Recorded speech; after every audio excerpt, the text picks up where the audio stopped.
Oke, kita mulai ya. Bismillahirrahmanirrahim. Assalamualaikum warahmatullahi wabarakatuh. Waalaikumsalam warahmatullahi wabarakatuh.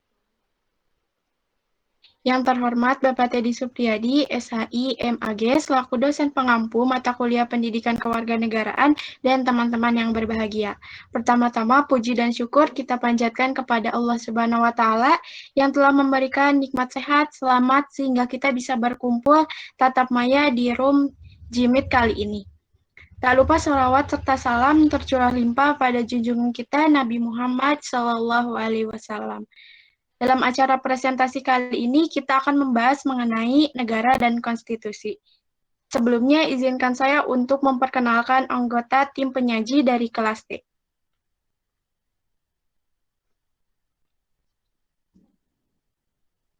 Baik, next.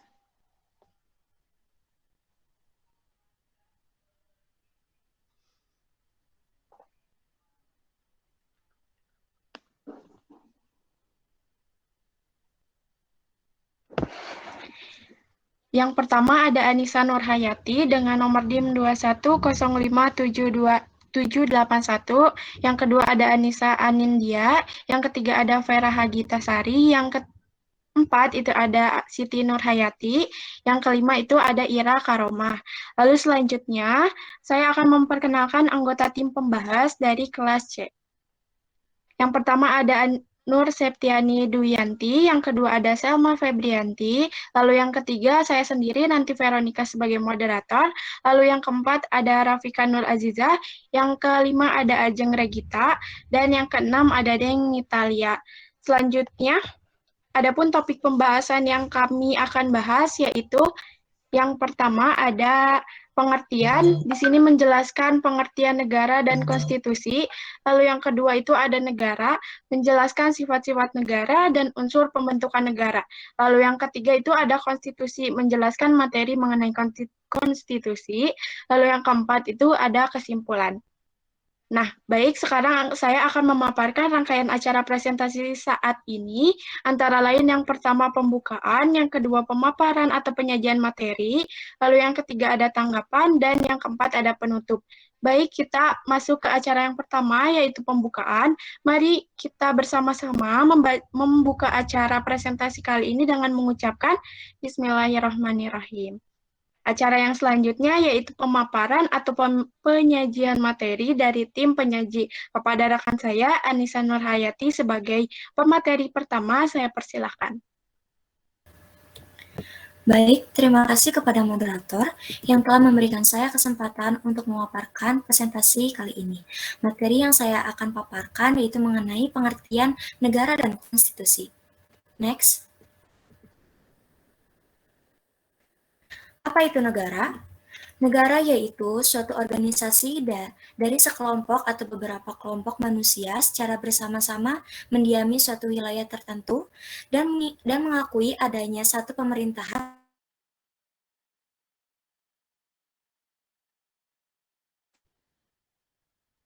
kelompok manusia tersebut.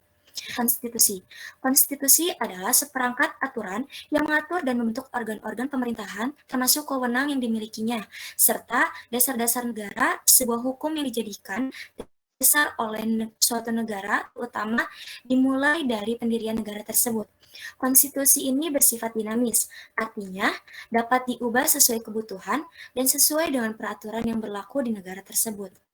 Mungkin sekian yang dapat saya sampaikan pada materi ini. Selanjutnya akan dipaparkan oleh rekan saya, yaitu Saudari Vera. Saya persilahkan. Terima kasih. Terima kasih kepada rekan saya yang telah memberi kesempatan saya untuk memaparkan materi selanjutnya. Materi selanjutnya yaitu negara. Nah, di dalam negara ada sifat-sifat negara dan unsur-unsur pembentukan negara. Nah, sifat-sifat negara yang pertama ada sifat memaksa, artinya semua peraturan perundangan yang berlaku diharapkan akan ditaati sehingga keamanan dan ketertiban negara pun akan tercapai. Untuk mencapai hal tersebut, negara dilengkapi kekuatan fisik secara legal seperti adanya polisi, tentara, dan alat hukum lainnya. Dan yang kedua ada sifat monopoli, Artinya, negara berhak menentukan tujuan bersama masyarakat, menentukan mana yang boleh dan tidak boleh, mana yang baik dan bertentangan dengan tujuan negara dan masyarakat. Yang ketiga, ada sikap mencakup semua. Artinya, segala peraturan perundangan yang berlaku adalah untuk semua orang, semua warga negara tanpa terkecuali. Nah, yang kedua, ada unsur-unsur pembentukan negara. Berdasarkan Konvensi Montevideo Uruguay tahun 1933 menyatakan suatu negara harus memiliki 4 unsur, yaitu 3 unsur konstitusi, di dalamnya unsur yang harus ada ketika negara berdiri, yaitu terdiri dari penghuni, di dalam penghuni itu ada rakyat, penduduk, dan warga negara, wilayah dan kekuasaan tertinggi, penguasaan yang berdaulat. Di samping itu ada satu unsur deklaratif yaitu pengakuan dari negara lain. Dan adapun rakyat suatu negara, wilayah, pemerintahan yang berdaulat. Sekian pemaparan dari saya, selanjutnya materi selanjutnya akan dipaparkan oleh rekan saya. Baik, terima kasih kepada rekan saya yang telah memberi saya kesempatan untuk memaparkan materi selanjutnya. Materi selanjutnya mengenai konstitusi.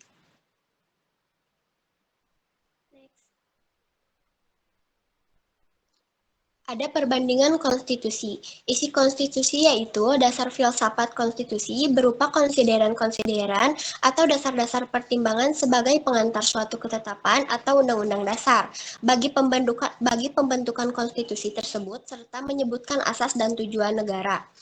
Ada diktum konstitusi, yaitu perimbangan kedudukan antara yang memerintah dengan diperintah, pembagian kekuasaan antara berbagai lembaga negara, peran dan pengaruhnya bagi stabilitas dan dinamika bagi pemerintahan dan bagi tata kepentingan umum, tujuan negara dilaksanakan oleh lembaga negara, jaminan hak asasi manusia, kebebasan dasar, kelangsungan dan perkembangan hidup, serta pertanggungjawaban pemerintahan. Ada cara untuk mengubah konstitusi, yaitu konstitusi diatur pada pasal 37 Undang-Undang Dasar 1945 yang berbunyi mengubah Undang-Undang Dasar sekurang-kurangnya 2/3 daripada jumlah anggota MPR harus hadir dan putusan diambil dengan persetujuan sekurang-kurangnya 2/3 dari jumlah anggota yang hadir. Lalu ada macam-macam konstitusi. Yang pertama, konstitusi fleksibel.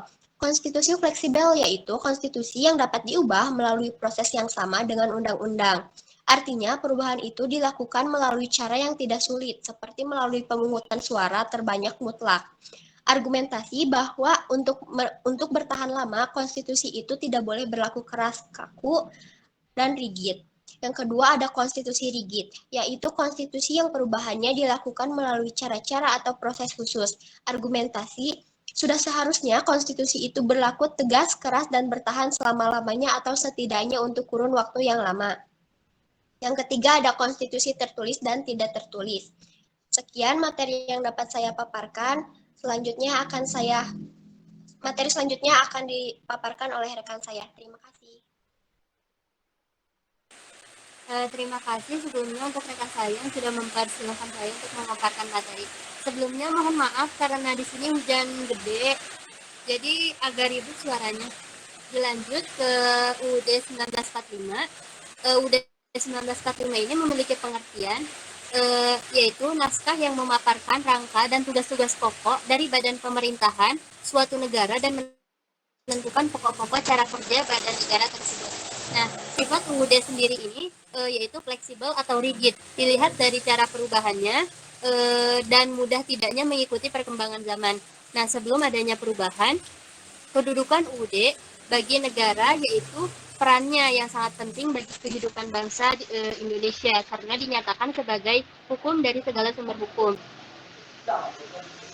Sehingga setiap peraturan di bawah ini harus dilandaskan dan bersumberkan UUD 45 serta berperan pula sebagai alat kontrol bagi suatu produk hukum di bawahnya dan mempunyai kekuatan hukum yang mengikat. Kemudian ada dinamika pelaksanaan UUD 45. Ada periode 45 sampai 49 itu berlaku UUD 45. Periode 49 sampai 50 itu berlaku konstitusi RIS. Konstitusi RIS itu konstitusi Republik Indonesia Serikat. Kemudian ada periode 1950 sampai 59 itu berlaku UUDS atau Undang-Undang Sementara. Tahun 59 sampai 99 itu berlaku UUD 45.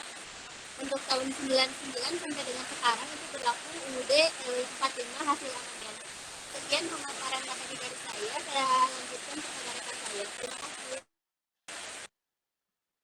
Terima kasih kepada Ira Karuma yang telah menyampaikan materi sebelumnya. Saya izin untuk menyampaikan materi selanjutnya, yaitu mengenai hasil amandemen.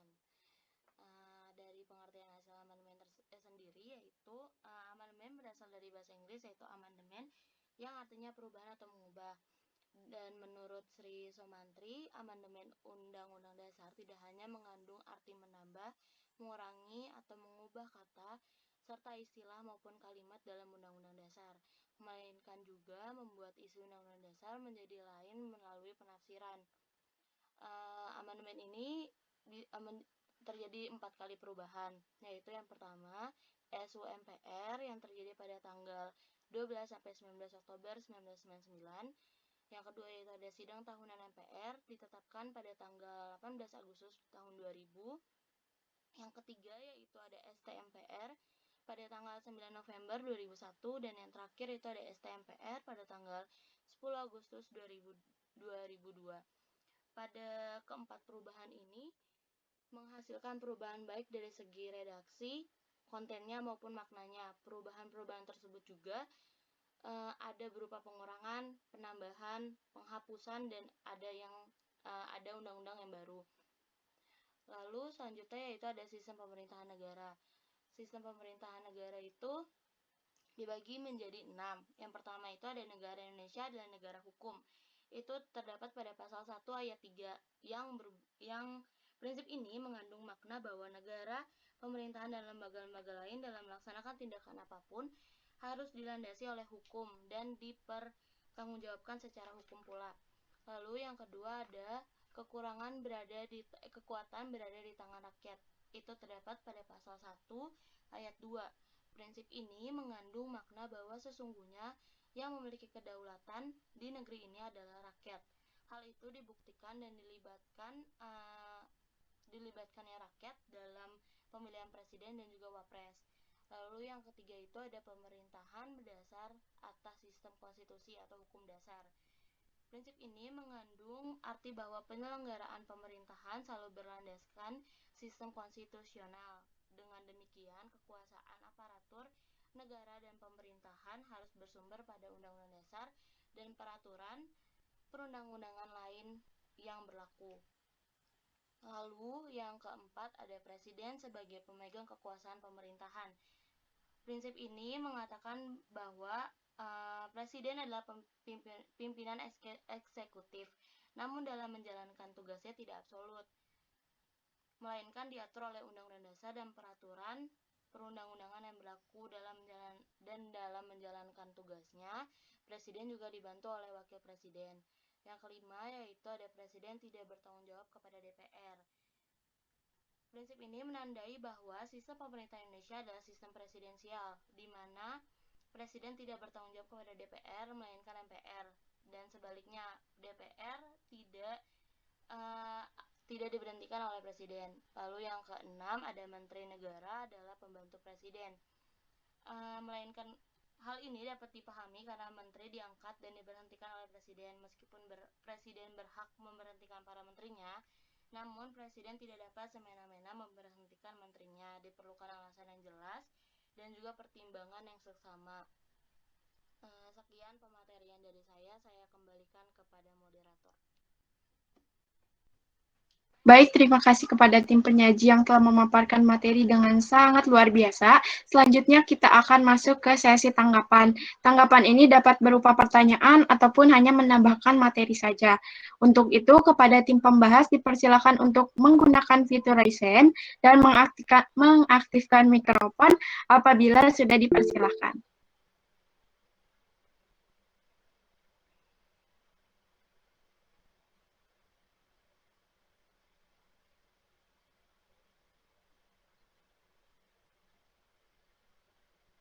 Oke, sudah banyak yang raise hand. Yang pertama, langsung saja kita ke tim pembahas. Yang pertama yaitu ada Ajeng Regita. Dipersilakan untuk memberikan tanggapan baik berupa pertanyaan ataupun menambahkan materi. Dipersilakan. Sebelumnya, terima kasih kepada moderator karena telah mengizinkan saya untuk bertanya. Pertanyaannya, apa sih kedudukan konstitusi di dalam suatu negara? Terima kasih. Ya, baik. Terima kasih atas pertanyaannya. Jadi, untuk pertanyaan akan saya tampung terlebih dahulu. Langsung saja ke penanya yang kedua. Yang kedua yaitu kepada Selma, dipersilahkan. Baik, sebelumnya saya ucapkan terima kasih kepada moderator yang telah memberikan kesempatan kepada saya untuk mengajukan pertanyaan kepada tim penyaji. Tadi kan sudah dibahas oleh tim penyaji mengenai negara dan konstitusi. Nah, pertanyaan saya adalah, menurut kalian sendiri nih, sebenarnya apa sih hubungan antara negara dan konstitusi itu sendiri? Baik, terima kasih Salma atas pertanyaannya. Kita lanjut ke tim pembahasan yang ketiga, yaitu kepada Nur Septiani, dipersilakan. Terima kasih kepada moderator yang telah mempersilahkan saya. Di sini saya akan memberikan pertanyaan kepada kelompok penyaji. Pertanyaan saya, bagaimana caranya agar konstitusi di sebuah negara dapat tetap kokoh dan dapat dijalankan? Lalu bagaimana jika seandainya sebuah negara tidak memiliki konstitusi? Apa yang akan terjadi? Terima kasih. Baik, terima kasih kepada Nur Septiani yang telah memberikan pertanyaan. Sembari menunggu tim penyaji untuk menyiapkan jawabannya, kita lanjut ke yang memberi tanggapan selanjutnya, yaitu kepada Neng Nitalia, dipersilakan. Baik, terima kasih kepada moderator yang telah memberi kesempatan kepada saya untuk memberikan tanggapan dari kelompok penyaji. Di sini kan sudah dibahas tentang negara. Nah, di sini saya akan menambahkan sedikit materi tentang fungsi negara. Secara umum, fungsi negara adalah melaksanakan penertiban, mengusahakan kesejahteraan, pertahanan, dan menegakkan keadilan.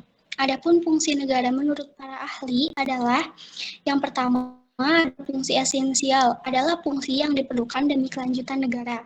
Yang kedua, fungsi jasa, yaitu aktivitas yang mungkin tidak akan ada jika tidak diselenggarakan, seperti pemeliharaan fakir miskin, pembangunan jalan, dan sebagainya.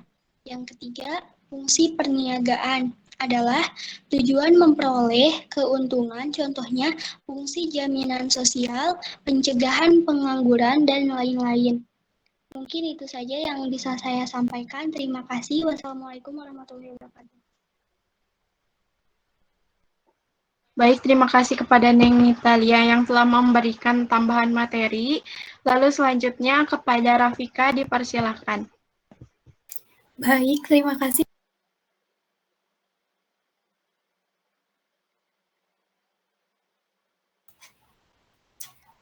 Mohon maaf, baik. Terima kasih kepada moderator yang telah memberikan kesempatannya kepada saya. Di sini saya akan menambahkan sedikit materinya. Tadi sudah dijelaskan mengenai hasil amandemen, namun hanya sampai sistem pemerintahan negara. Di sini saya akan menambahkan sedikit tentang kelembagaan negara.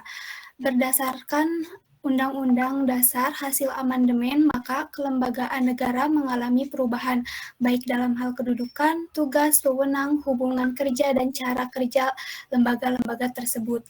Sebelum amandemen, struktur lembaga negara terdiri dari MPR sebagai lembaga tertinggi, Presiden, DPR, DPA, BPK, dan MA. Adapun lembaga-lembaga negara menurut Undang-Undang Dasar hasil amandemen adalah yang pertama, MPR yang terdiri atas DPR dan DPD, di mana semua anggotanya dipilih lewat pemilihan umum. Yang kedua, Presiden dan Wakil Presiden. Yang keduanya dipilih langsung oleh rakyat. Yang ketiga, Badan Pemeriksa Keuangan. Yang keempat, Mahkamah Agung. Dan yang kelima, Mahkamah Konstitusi. Serta yang keenam, Komisi Yudisial. Lembaga-lembaga tersebut mempunyai tugas dan wewenang masing-masing sesuai dengan yang ditetapkan Undang-Undang Dasar 1945. Adapun tugas dan wewenang masing-masing lembaga secara garis besar adalah sebagai berikut. Yang pertama, Majelis Permusyawaratan Rakyat atau MPR. Tugas dan wewenang MPR adalah satu, mengubah dan menetapkan Undang-Undang Dasar Negara Republik Indonesia. Yang kedua, melantik Presiden dan Wakil Presiden. Yang ketiga, memberhentikan Presiden dan Wakil Presiden. Di samping sebagai bagian dari MPR, DPR juga memiliki tugas dan wewenang sendiri. Di antaranya, satu, membentuk undang-undang, dua, melakukan pengawasan terhadap pemerintah, tiga, menentukan APBN. Dewan Perwakilan Daerah mempunyai kewenangan satu, mengajukan rencana undang-undang kepada DPR serta ikut membahas tentang otonomi daerah, hubungan pusat dan daerah, pembentukan dan pemerataan, serta penggabungan daerah, pengelolaan sumber daya alam dan ekonomi daerah, perimbangan keuangan antara pusat dan daerah. Yang kedua, memberikan pertimbangan kepada DPR tentang rencana undang-undang APBN, rencana undang-undang pajak, rencana undang-undang pendidikan, dan rencana undang-undang agama. Yang kedua, Presiden dan Wakil Presiden. Mulai periode 2004, Presiden dan Wakil Presiden dipilih secara langsung oleh rakyat. Tugas dan wewenang Presiden dapat dikategorikan ke dalam dua hal. Yang pertama, kekuasaan dan kewenangan Presiden yang tanpa perlu persetujuan DPR, yang meliputi yang pertama, menjalankan kekuasaan pemerintahan dalam pasal 4 ayat 1. Yang kedua, mengajukan rencana undang-undang kepada DPR pasal 5 ayat 1. Yang ketiga, memegang kekuasaan terdiri atas Angkatan Darat, Angkatan Laut, dan Angkatan Udara pada pasal 10. Yang keempat, mengangkat dan memberhentikan menteri-menteri pada pasal 17. Yang kedua, kekuasaan dan wewenang Presiden yang harus mendapat persetujuan DPR meliputi menyatakan perang, membuat perdamaian dan perjanjian dengan negara lain pada pasal 11. Yang kedua, mengangkat duta dan menerima duta negara lain pada pasal 13. Yang ketiga, memberikan abolisi dan amnesti pada pasal 14. Tiga, yaitu ada Badan Pemeriksa Keuangan atau BPK. BPK bertugas memeriksa pengelola dan tanggung jawab keuangan negara. Hasil pemeriksaan BPK diserahkan ke DPR, DPD, dan DPRD. Anggota BPK dipilih oleh DPR dengan memperhatikan pertimbangan DPR dan kemudian diresmikan oleh Presiden. Yang terakhir ada kekuasaan kehakiman yang terdiri dari Mahkamah Agung, Mahkamah Konstitusi, dan Komisi Yudisial. Kekuasaan kehakiman merupakan kekuasaan yang menyelidiki untuk menyelenggarakan peradilan guna menegakkan hukum dan keadilan. Yang pertama, Mahkamah Agung mempunyai tugas dan wewenang untuk mengadili di tingkat kasasi. Yang kedua, mengkaji peraturan perundangan di bawah undang-undang terhadap undang-undang. Yang kedua, Mahkamah Konstitusi memiliki kekuasaan dan wewenang.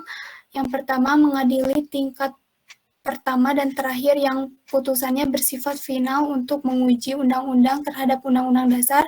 Yang kedua, memutus sengketa kewenangan lembaga negara. Yang ketiga, memutus pembubaran partai politik. Yang keempat, memutus perselisihan hasil pemilu. Yang kelima, memutus pendapat DPR tentang pelanggaran yang dilakukan Presiden. Yang ketiga, yaitu Komisi Yudisial berwenang untuk mengusulkan pengangkatan Hakim Agung. Yang kedua, menjaga dan menegakkan kehormatan, martabat, serta perilaku hakim. Terima kasih, mungkin cukup sekian. Baik, terima kasih kepada Rafika yang telah memberikan tanggapan. Selanjutnya, tadi kan sudah ada yang memberikan pertanyaan. Pertanyaan pertama dari Ajeng Regita, yaitu pertanyaannya, apa kedudukan konstitusi di dalam suatu negara?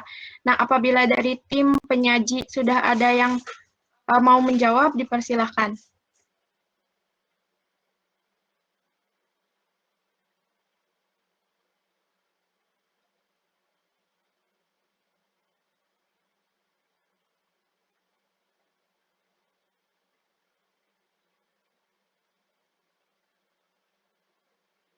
Moderator izin masuk, Ya, boleh.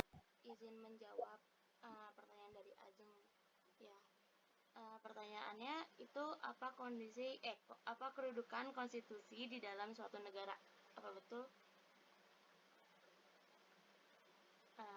Menurut saya, konstitusi bermakna sebagai hukum tertinggi yang diberlakukan dalam suatu negara. Maka dapat dikatakan bahwa konstitusi memiliki kedudukan tertinggi di atas semua peraturan negara tersebut. Dan konstitusi negara Indonesia sendiri adalah Undang-Undang Dasar 1945. Itu jawabannya. Terima kasih, moderator. Baik, terima kasih Anissa atas jawabannya. Kepada Ajeng Regita, apakah sudah terjawab pertanyaannya?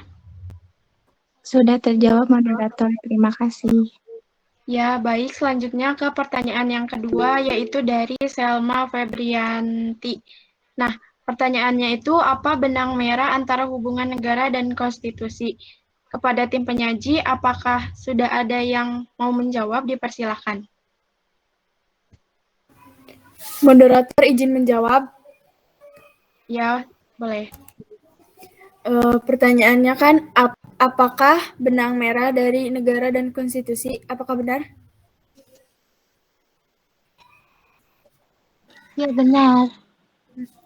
Nah, menurut saya, hubungan dari konstitusi dengan negara itu sangat erat. Negara dalam hal ini, pemerintah tidak dapat melaksanakan kekuasaan tanpa konstitusi. Demikian sebaliknya, konstitusi tidak akan lahir tanpa adanya negara. Akan tetapi, kelahiran sebuah konstitusi adalah kehendak dari rakyat. Sebab rakyatlah yang memiliki kedaulatan atas negara, konstitusi itu sendiri. Dan konstitusi adalah hukum tertinggi yang membimbing dan membatasi pelaksanaan kekuasaan oleh pejabat pemerintah. Oleh karena itu, para pejabat tidak dapat bertindak sewenang-wenang ketika membuat dan menegakkan keputusan publik. Pejabat publik tidak bisa begitu saja melakukan apa yang mereka mau. Mungkin itu jawaban dari saya. Baik, terima kasih Vera atas jawabannya. Kepada Selma, apakah pertanyaannya sudah terjawab? Sudah terjawab, moderator, dan sangat jelas sekali. Terima kasih. Ya, selanjutnya ke pertanyaan yang ketiga, yaitu dari Nur Septiani. Pertanyaannya, bagaimana cara agar konstitusi di sebuah negara tetap kokoh dan dapat dijalankan? Lalu bagaimana jika seandainya sebuah negara tidak memiliki konstitusi? Apa yang terjadi? Untuk tim penyaji, dipersilakan apabila ada yang ingin menjawab. Moderator izin masuk. Ya, boleh. Izin menjawab. Mohon maaf, mohon maaf, juga dengar ya. Izin menjawab pertanyaan dari Nur. Bagaimana caranya agar konstitusi negara tetap kokoh dan dapat dijalankan? Lalu bagaimana jika seandainya sebuah negara ini tidak memiliki konstitusi apa saja? Jawabannya tidak memiliki dasar dan tidak memiliki aturan tentunya apabila tidak atau lantas masyarakat tentu berbuat sesuai egoisme masing-masing. Nah, konstitusi penting adanya karena berfungsi sebagai mata angin di sebuah negara. Akan kemana tujuan akan dibawa kemana gitu sebuah negara itu dengan tugas. Nah, dengan konstitusi kemungkinan tercapai sebuah tujuan negara itu sangat kecil karena tidak tercipta sebuah persepsi yang sama antara individu dengan negara. Indonesia ini sudah memiliki konstitusi yang jelas dengan demikian sebagai warga negara menjalankan dan menjaga hal tersebut. Ini ada beberapa jawaban yang masuk dan jawab kerjasama masyarakat. Barangkali dari rekan saya akan ada yang menambahkan. Terima kasih. Jelas ya? Izin masuk, moderator. Ya, Dari Lia. ya boleh. Baik, maaf pertanyaannya. Setiap negara pasti mempunyai fondasi atau pilar kesadaran negara. Begitupun dengan negara Indonesia. Negara Indonesia mempunyai pilar dalam kehidupan berbangsa dan bernegara.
pembangunan agar bangsa Indonesia lebih maju dan sejahtera.